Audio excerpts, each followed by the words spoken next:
नमस्कार दोस्तों, स्वागत है आपका प्रयास क्लासिक में। उम्मीद है आप स्वस्थ होंगे, मस्त होंगे। आज मैं आपके समक्ष लेके आया हूँ डीएलएड तृतीय सेमेस्टर से संबंधित आपका सप्तम प्रश्न पत्र अर्थात संस्कृत वाला। यानी कि मैं आज के समक्ष संस्कृत का पेपर लेके आया हूँ। इससे पूर्व मैं आपके समक्ष संस्कृत के अतिरिक्त उत्तर प्रश्न की वीडियो लेकर आ चुका हूँ। वहाँ आपके सन 2017 से लेकर सन 2024 तक के सारे आपके अतिरिक्त उत्तर प्रश्न हैं। इस वीडियो में लगभग आपको 50 प्लस एमसीक्यू देखेंगे, अर्थात सिंपल कहता हूँ बहुविकल्पी प्रश्न देखने को मिलेंगे। और साथ ही मैं बता दूं कि इस वीडियो से लगभग आपके मैं बता दूं कि 6 से 7 नंबर एकदम कन्फर्म है। यानी कि 500 आपके बहुविकल्पी आते हैं और बहुविकल्पी से ही आपका अतिरिक्त उत्तर का निर्माण कन्फर्म होगा। तो इसी के साथ आप हमारे वीडियो के साथ बने रहिएगा, क्योंकि इसमें आपके 50 प्लस एमसीक्यू हैं। ठीक है, एक बार कमेंट में आप लोग जय श्री राम अवश्य लिख दें। ठीक है, और साथ ही हमारे चैनल को सब्सक्राइब कर लें और शेयर करना ना भूलें। देखिएगा पहला प्रश्न क्या कहता है। यह सारा आपका पेपर जो भी है वो विगत वर्षों पर आधारित है, अर्थात प्रीवियस ईयर में पूछे हुए सारे प्रश्न हैं।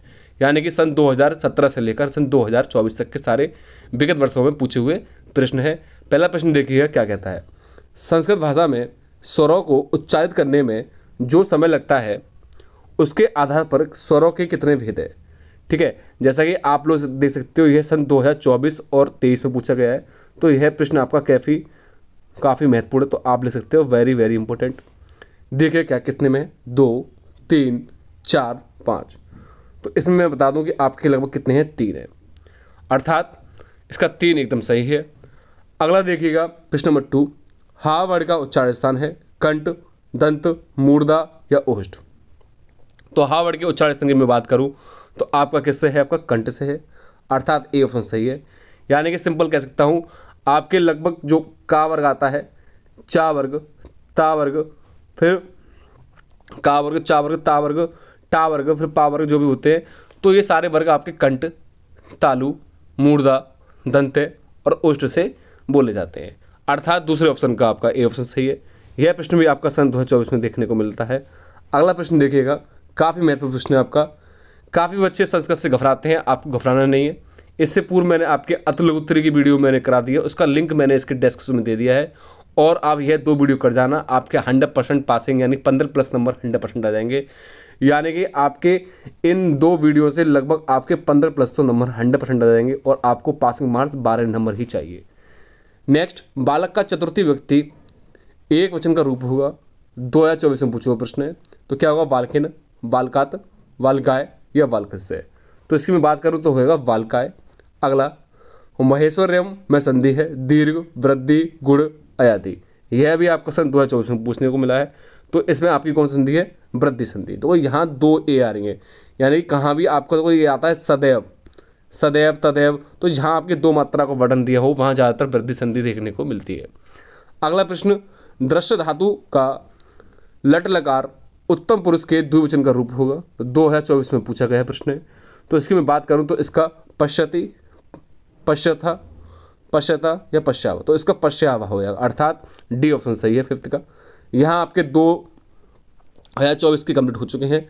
नेक्स्ट, जा वर्ड का उच्चारण स्थान है कंठ, तालु, मूर्धा, ओष्ठ, मूर्धा। यह प्रश्न आपका 2023 में देखने को मिलता है। तो आप ध्यान करें कि आपका जा किस में आता है। देखो चा, छा, जा, जा, तो यानी कंठ, तालु, तो ये तालु में आ जाएगा। ठीक है, का वर्ग कंठ से बोले जाता है, चा वर्ग तालु से, इसी प्रकार से बोले जाते हैं। और शेष आपके 5 वर्ग होते हैं, प्रत्येक वर्ग में 5-5 वर्ड होते हैं, अर्थात ये 25 होते हैं। नेक्स्ट ये बोला गया है प्रश्न नंबर 7। काफ़ी महत्वपूर्ण प्रश्न है आपका, वेरी वेरी इंपॉर्टेंट है, काफ़ी बार पूछा जाता है, देखने को मिलता है। ये 2023 में पूछा गया प्रश्न है कि पावक में संधि है अयादि संधि, अनुसार संधि, वृद्धि संधि या यड़ संधि। तो इसमें आपकी अयादि संधि होगी, अर्थात ए ऑप्शन सही है। अगला प्रश्न देखिएगा, यह प्रश्न में काफ़ी बार पूछा गया, तो महत्वपूर्ण प्रश्न ही है सारे। ठीक है, ऐसा कुछ नहीं है कि इस वीडियो में कोई प्रश्न महत्वपूर्ण हो, सारे ही प्रश्न महत्वपूर्ण हैं, लेकिन कुछ होते हैं कुछ ज़्यादा ही महत्वपूर्ण। ठीक है, जो काफ़ी बार देखने को मिलते हैं। देखिए क्या कहता है प्रश्न नंबर 8। अभवा धातु रूप में पुरुष एवं एक वचन रूप है, मध्यम पुरुष एक वचन, उत्तम पुरुष एक वचन, या प्रथम पुरुष एक वचन, या मध्यम पुरुष एक बहुवचन। ये 2023 में पूछा हुआ प्रश्न है और इसका आपका फर्स्ट ही सही है, मध्यम पुरुष एक वचन। ठीक है, अगला प्रश्न देखिए क्या कहता है। प्रायः उत्तर पदार्थ प्रधान पुरुष समास होता है, यानी कि जहाँ आपका उत्तर पद प्रधान होता है वहाँ कौन सा समास देखने को मिलता है। ठीक है, तो ये 2023 में पूछा गया है। अव्ययभाव समास में आपका प्रथम पद प्रधान होता है। बहुब्रीहि समास में आपको मैं बता दूं कि आपका कोई अलग ही पद प्रधान होता है, लेकिन द्वंद्व समास में दोनों ही पद प्रधान होते हैं, लेकिन तत्पद पुरुष में आपका उत्तर पद प्रधान होता है, अर्थात डी ऑप्शन एकदम सही है। ठीक है, अगला प्रश्न देखिएगा, संस्कृत में महर्षि सूत्रों की संख्या है। वेरी वेरी इंपॉर्टेंट है, संस्कृत में महर्षि सूत्र की संख्या है, ये काफ़ी बार देखने को पूछा गया है। तो ये 2022 और 17 दोनों में पूछा गया है। तो संस्कृत में महर्षि सूत्र की संख्या कितनी है? 14 है, यानी कि जितने भी आपके ये 14 महर्षि सूत्र है और इन्हीं के अंतर्गत आपके 42 प्रत्याहार देखने को मिलते हैं। ये काफ़ी बार पूछा गया है, तो इसलिए संस्कृत में आपके महर्षि सूत्र की संख्या 14 है और साथ ही आपके 42 प्रत्याहार है। अगला, टा वर्ग का उच्चारण स्थान है, 2022 में पूछा गया है। तो टा वर्ग की बात करूँ, कंठ, तालु, मूर्धा, ओष्ठ। तो का वर्ग, चा वर्ग, टा वर्ग, ता वर्ग, पा वर्ग। तो सिंपल कहता हूँ कि आपका टा किस में आ जाएगा? आपका मूर्धा में आ जाएगा, अर्थात सी ऑप्शन सही है। अगला, कौन सा वर्ग या कौन सा शब्द नपुंसकलिंग है? मैं बता दूं कि इसमें संस्कृत में आपके लिंग 3 प्रकार के होते हैं, इसी प्रकार से आपके वचन भी 3 ही होते हैं। ठीक है, यानी कि सिंपल कहता हूँ, लिंग होते हैं आपके स्त्रीलिंग, पुल्लिंग और नपुंसकलिंग। लेकिन हिंदी में आपके, यानी कि कल आपका हिंदी का भी पेपर है, हिंदी में आपके 2 ही होते हैं, पुल्लिंग और स्त्रीलिंग। लेकिन संस्कृत में आपके पुल्लिंग, स्त्रीलिंग और नपुंसकलिंग होते हैं। इसी के साथ आपको मैं बता दूं कि वचन भी आपके संस्कृत में 3 होते हैं, एक वचन, द्विवचन, बहुवचन। लेकिन हिंदी में आपके 2 ही प्रकार के होते हैं, एक वचन और बहुवचन। तो इसमें पूछा है कौन सा आपका नपुंसकलिंग है? बालक, नदी, एतत्, विद्यालय। यह सन 2022 में देखने को मिला गया है। तो इसकी मैं बात करूं तो आपका डी ऑप्शन सही है, अर्थात विद्यालय। कहेंगे एतत् भी दे रखा है। अगला, रमेश में कौन सी संधि है? वेरी इंपॉर्टेंट प्रश्न है, अभी काफ़ी बार देखने को मिला है। दीर्घ संधि, गुण संधि, वृद्धि संधि, यड़ संधि। तो रमेश में बात करूं तो कौन सी गुण संधि है? ठीक है, रमेश, सुरेश, गणेश, इन सभी में क्या है? आपका गुण संधि देखने को मिलती है। अगला, राजपुरुष। ठीक है, तत्पुरुष समास, कर्मधारय समास, द्विगु समास या बहुब्रीहि समास। 2022 में देखने को मिला हुआ है ये प्रश्न। तो राजपुरुष में आपका तत्पुरुष समास है, कौन सा? अर्थात 14 का ए ऑप्शन सही है। अगला, छा का उच्चारण स्थान है, मूर्धा, कंठ, ओष्ठ, तालु। 2021 में पूछा गया है, तो इसका कौन सा? तालु है। अगला, पावक का संधि विच्छेद है, कौन सी है? तो मैं बता दूं, ये काफ़ी बार पूछा गया है। पावक अति लघु उत्तर में भी देखने को मिला है, तो वेरी इंपॉर्टेंट लगा लेना। और 2021 में पूछा गया है। ठीक है, तो पावक का संधि विच्छेद की मैं बात करूँ तो पो धन अकह, अर्थात डी ऑप्शन सही है। काफ़ी लोग इसमें आपका ये लगा देंगे या ये लगा देंगे, लेकिन ये सरासर गलत है। अर्थात इसका पो धन अकह इसका पावक है, अर्थात इसमें संधि आपकी अयादि संधि देखने को मिलती है। आया संधि का जो फॉर्मूला है वो इचोड़ा यावा हवा है। नेक्स्ट, प्रश्न नंबर 17, नदी शब्द का चतुर्थी व्यक्ति एक वचन का रूप लिखिएगा, बनेगा। 2021 में पूछा गया प्रश्न है, क्या है? नद्या, नदीम, नदे या नदी, बताइएगा। तो इसका आपका नदे एकदम सही है, अर्थात सी ऑप्शन 17 का। अगला, दो गिनतियाँ मैं बता दूं काफ़ी बार पूछी है, काफ़ी ज़्यादा, तो आपको 1 से लेकर 50 तक गिनती याद करनी है। और साथ ही मैं बता दूं कि आपको अधिकतर आपको 11 से लेकर 20 तक गिनती, उसी के साथ आपको 19 की गिनती और 39 की और 49 और 50। ठीक है, यह गिनती तो आपको याद ही करनी है, ये काफ़ी बार देखने को मिलती हैं। देखिएगा इसमें क्या कहता है आपका पहला 18 वाले प्रश्न में। इकोनॉम संधि का तात्पर्य है 29 और 21। 2021 में देखने को मिला है, लेकिन काफ़ी लोग इस प्रश्न को गलत कर देते हैं कि आपकी इकोनॉम विसंति में आपकी 29 लगा देते हैं, लेकिन यह आपकी सरासर गलत है। ठीक है, इकोनॉम विसंति तो इसमें आपकी 19 हो जाएगी, ना कि 29। ठीक है, इकोनॉम विसंति या नव विसंति या सिंपल कह सकता हूँ, यह आपकी 19 की होती है और 19 के बाद आता है 20, तो उसकी होती है विसंति। नेक्स्ट, प्रतिधर्म में कौन सा समास है? काफ़ी बार देखने को मिला है, ये वेरी इंपॉर्टेंट है, ये भी 2021 में पूछा गया है। ठीक है, इसमें मैं बात करूं प्रतिधर्म में आपका अव्ययभाव समास है और इसमें आपका जो प्रतिधर्म में उपसर्ग है वो प्रति है, अर्थात कह सकता हूं इसका आपका प्रथम पद या पूर्व पद प्रधान होता है, वहां आपका अव्ययभाव समास देखने को मिलता है। ठीक है, अगला, जा वर्ग का उच्चारण स्थान है, तालु, दंत, ओष्ठ, कंठ। तो इसका आपको कौन सा है? तालु। अगला, प्रश्न नंबर 21, देखो यहाँ आजीवनम, जहाँ आपका प्रथम पद या तो प्रधान हो या कह सकता हूँ उपसर्ग हो, वहाँ आपका अव्ययभाव समास देखने को मिलता है। द्विगु में आपका पहला पद क्या होता है, आपका संख्यावाचक होता है। बहुव्रीहि में समास में कोई पद प्रधान नहीं होता, उसमें आपका अलग ही पद प्रधान होता है। कर्मधारय समास में आपके एक विशेषण और विशेषण दोनों पाए जाते हैं, अर्थात इसमें आपका आजीवन में आपका कौन सा हो जाएगा, अव्ययभाव समास। और इससे पहले पूछा गया था प्रतिधर्म में भी आपका अव्ययभाव समास देखने को मिलेगा। ठीक है, अगला देखिएगा, आगच्छत रूप है प्रथम पुरुष का, मध्यम पुरुष का, उत्तम पुरुष का या प्रथम एवं मध्यम पुरुष का। यह प्रश्न सन 2019 में देखने को मिला है। तो आखिर इसकी मैं बात करूं तो आपका ए ऑप्शन सही है। अगला सर्वनाम शब्द है पुस्तकम, आरण्यम, सर्वेषु, अश्वम। 2019 में पूछा गया प्रश्न है, तो इसमें आपका सर्वेषु एकदम सही है। अगला नद्या शब्द में प्रयुक्त विभक्ति षष्ठी है, तो कौन सी षष्ठी, प्रथमा, तृतीया या द्वितीया। तो इसमें आपकी षष्ठी विभक्ति है। अगला संस्कृत में भविष्यत काल के प्रयोग के लिए लकार का प्रयोग किया जाता है, लट लकार, लोट लकार, लट लकार या लंग लकार। 2018 में पूछा गया है, तो इसका आपको आएगा लट लकार। संस्कृत में आपके लगभग 10 लकार होते हैं, जिसमें से आपके 5 प्रयोग किए जाते हैं, जिसमें से काफ़ी बार पूछा गया है कि वेद में कौन सा लकार है, तो वेद में आपका लेट लकार है, लेकिन लेट लकार पढ़ा नहीं जाता। आखिर ये आपके सिलेबस में नहीं है, लेकिन वेद पूछा जाता है। ठीक है, अगला संस्कृत व्याकरण की दृष्टि से शब्द शुद्ध रूप है उपरोक्त, उपर्युक्त, उपयुक्त या उपयुक्त। बताइएगा, तो इसका आपका उपयुक्त काफ़ी महत्व है, यानी कि 26 का बी ऑप्शन सही है। अगला संख्यावाची शब्द षड्वती अंक का वाचक है, 2018 में पूछा गया है, वेरी वेरी इंपॉर्टेंट है ये, काफ़ी बार सी टेट और यूपी टेट और साथ ही में मैं बता दूँ सुपर टेट में पूछा गया प्रश्न है कि षड्वती अंकवाचक है। षड्वती किसे कहते हैं, 96 को, अर्थात 96 को। इस प्रश्न को देख जाना, काफ़ी बार देखने को मिलता है। अगला कर्ता का इष्टतम कारक है संबंध, करण, संप्रदान, कर्म। 2018 में पूछा गया प्रश्न है, तो कर्ता का मैं बात करूं तो क्या है, आपका कर्म है, अर्थात डी ऑप्शन सही है। अगला आकाश सर्वड़ा दीर्घ किसका सूत्र है, अयादि संधि, गुण संधि, दीर्घ संधि या यट संधि। 2018 में पूछा गया है, तो इसका क्या है, आपका दीर्घ संधि। आकाश सर्वड़ा दीर्घ में आपको कौन सा है, अयादि संधि, सॉरी दीर्घ संधि। अयादि संधि का होता है इचोड़ा यावा, गुण संधि का होता है आदि गोड़ा, और इकोड़ची का होता है, सॉरी यट संधि का होता है इकोड़ची। साथ ही एक संधि और है वृद्धि संधि, उसका होता है वृद्धि रुचि। नेक्स्ट पावका, तो वो पुनः पूछ लिया, तीसरी बार पूछने को देखने मिला है 2017 में, तीसरी बार पूछ लिया ये वाला, तो इसलिए लोग आप घबराए नहीं। इसमें पावदन का संधि विच्छेद, और साथ ही मैं बता दूं कि इसका आपका संधि काफ़ी बार पूछा गया, तो उसमें कौन सी है, अयादि संधि देखने को मिलती है। अगला सा वर्ग का उच्चारण कौन सा है, मैं पुनः कह रहा हूँ कि का वर्ग, चा वर्ग, टा वर्ग, ता वर्ग, पा वर्ग, यह याद कर लो। कंठ, तालु, मूर्धा, दंत, अजुष्ट से बोले जाते हैं। इसमें प्रत्येक वर्ग में आपके 5-5 वर्ग होते हैं। ठीक है, जितने वर्ड होते हैं वो सारे उन्हीं से बोले जाते हैं, कंठ से। जैसे का वर्ग में का, खा, खा, घा आते हैं, तो ये सारे आपके कंठ से बोले जाते हैं। ऐसे चा में आपके जितने वर्ड आते हैं वो आपके तालु से बोले जाते हैं। इसी प्रकार से आपका पूछा गया कि सा वर्ड का उच्चारण स्थान है दंत, तालु, कंठ, मूर्धा। 2017 में देखने को मिला है प्रश्न, तो ये दंत से बोले जाते हैं।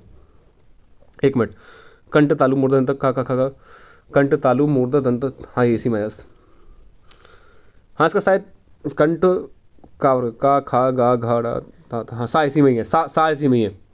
एक सा ये वाला पूछा जाता है, एक सा ये वाला पूछा जाता है, तो बताएं ऊपर वाला सा किससे बोला जाता है। नेक्स्ट क्या बोला है, त्रिय चतुर्शंत शब्द का अर्थ है 34, 43, 103 या 300। 2017 में देखने को मिला हुआ है प्रश्न, तो मैं बात करूँ उसका होगा 43 अर्थात 43। नया प्रश्न देखने को मिला है।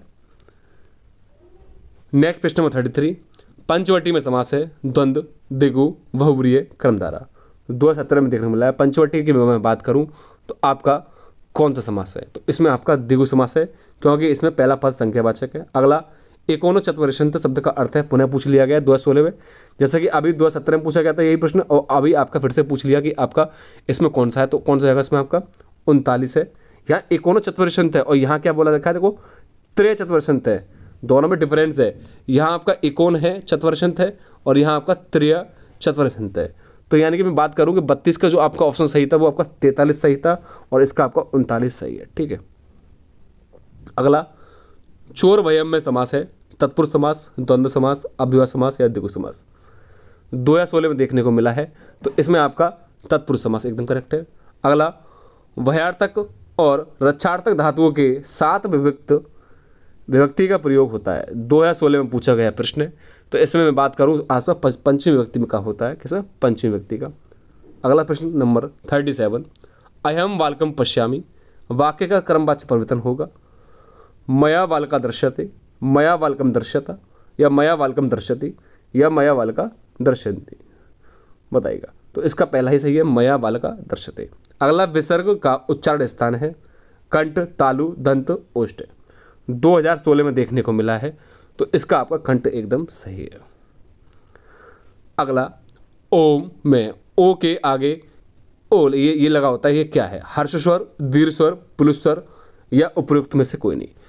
वेरी वेरी इंपॉर्टेंट साउंड है, यानी कि हर्ष स्वर वे स्वर होते हैं, या सिंपल कह सकते हो हर्ष स्वर को हम मूल स्वर भी कहते हैं, या एक मात्रिक स्वर भी कहते हैं, या रूट स्वर के नाम से भी इसको हम जानते हैं। यानी कि जिनको बोलने में काफ़ी कम समय लगता है उसे हम कहते हैं हर्ष स्वर, या जिनमें एक मात्रा वाला प्रयोग होता है उसको हम कहते हैं हर्ष स्वर। लेकिन दीर्घ स्वर क्या होता है? जिनको बोलने में हर्ष स्वर की अपेक्षा अधिक समय लगे उसे हम कहते हैं दीर्घ स्वर, अर्थात जो द्विमात्रक या दो मात्रा प्रयोग किए जाए वहाँ आपका होता है दीर्घ स्वर। लेकिन प्लुस स्वर क्या होता है? जहाँ आपका दीर्घ स्वर की भी अपेक्षा, यानी कि हर्ष और दीर्घ दोनों स्वरों की अपेक्षा अधिक समय में बोले लगे उसे हम कहते हैं प्लुस स्वर। अर्थात जैसे कि एग्जाम्पल ओम ऐसे बोलते हैं ना, तो ये आपका प्लुस स्वर होगा। अर्थात यहाँ आपका ओम में जो ओ है वो आपका क्या है, इसने यह पूछा है किसमें? 39 में, तो इसमें आपका प्लुस स्वर एकदम सही है। अगला ई वर्ड का उच्चारण स्थान है कंठ, तालु, मूर्धा, ओष्ठ, तो इसका क्या है? आपका तालु है। अगला 41, पितृणम पद में कौन सी संधि है? गुण संधि, वृद्धि संधि, यड़ संधि, दीर्घ संधि, तो इसमें आपकी दीर्घ संधि है। अगला शुद्ध वाक्य है ज्ञानम विना न मुक्तः, ज्ञानेन विना मुक्तः, या ज्ञानात विना न मुक्तः, या उपरोक्त छवि। शुद्ध वाक्य की बात करें तो शुद्ध तो उपरोक्त छवि होंगे ही नहीं, तो इसमें आपका फर्स्ट ऑप्शन सही है, ज्ञानम बिना न मुक्तः। अगला 43, अनुक्त कर्म कारक में विभक्ति होती है प्रथमा, द्वितीय, तृतीय या चतुर्थ, तो इसमें आपकी द्वितीय विभक्ति होती है। अगला एकोड़ची सूत्र है, अभी बताया था कि एकोड़ची किससे संबंध रखता है? आपका यड़ संधि से। नेक्स्ट संस्कृत में प्रत्ययों की संख्या है, वेरी इंपॉर्टेंट प्रश्न है आपका। तो संस्कृत में प्रत्ययों की संख्या आपकी 2 है, 2 जो शब्दों के अंत में लगते हैं और धातुओं के अंत में लगने वाले पड़ते हैं, उनके अंदर आपके उसके टाइप्स होते हैं। अगला प्रश्न 46, चंद्रशेखर में समास है द्वंद्व समास, द्विगु समास, अव्ययभाव समास, या बहुवचन समास। तो चंद्रशेखर में समास बात करूँ तो आपका बहुवचन समास है। अगला 47, ध्वनि के काल अर्थात समय से उत्पन्न भेद हैं हर्षो, दीर्घ, प्लुत, या उपरोक्त छवि, तो इसमें मैं बात करूं तो आपका सभी हैं।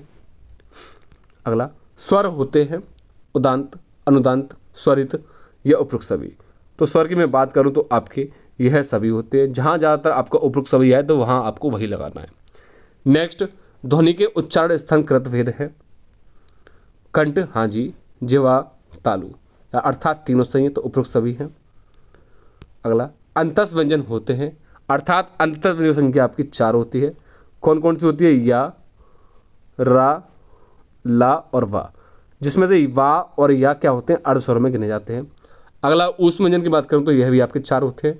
कौन कौन से होते हैं? सा, सा, सा और हा, ये आपके ऊष्म व्यंजन होते हैं सारे, ठीक है। 51 हो गया। लास्ट प्रश्न है आपका इस वीडियो का, पढ़ने के अनुसार संस्कृत वर्णों के सूत्र है 21, 14, 42 या 30, तो कितने हैं आपके? 14 है, यानी पढ़ने के अनुसार 14 में से सूत्र होते हैं। उन 14 में से सूत्र में आपके 42 प्रत्याहार देखने को मिलते हैं। यहाँ आपके 50+ प्रश्न हो चुके हैं, ठीक है। यदि किसी व्यक्ति ने, आपके बच्चे ने, किसी ने वीडियो शुरू से लेकर एंड देखी हो तो मैं 100% कह रहा हूँ आप मेरी यह वीडियो और इससे आपकी संस्कृत की अति लघु प्रश्न की वीडियो और है, यदि कोई व्यक्ति ये देखकर जाता है तो उसके आपके 15+ एकदम प्रश्न एकदम सही हो जाएंगे। यानी कि आपको 12 मार्क्स चाहिए पास के लिए, तो आपके 15 नंबर से ऊपर ही नंबर आएंगे। यदि आपने अभी तक हमारे चैनल को सब्सक्राइब नहीं किया है, आप लोग सब्सक्राइब अवश्य कर लो, ठीक है, और शेयर करना ना भूलो और लाइक अवश्य कर दिया करो, ठीक है। एक बार कमेंट में आप जय श्री राम अवश्य लिख दीजिएगा। आपका पेपर सरल और बढ़िया सुगम जाएगा कल, ठीक है।